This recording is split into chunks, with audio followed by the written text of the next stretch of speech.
You will start by connecting to your house Wi-Fi or hotspot and then open the Control app.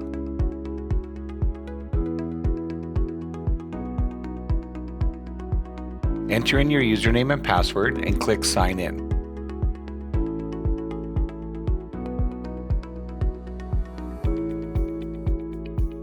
From here, you can look at your uploaded jobs and sync any pending jobs.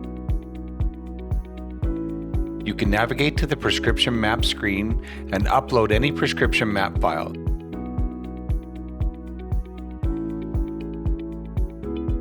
By clicking Sync again, it will upload those files to your gateway upon connection.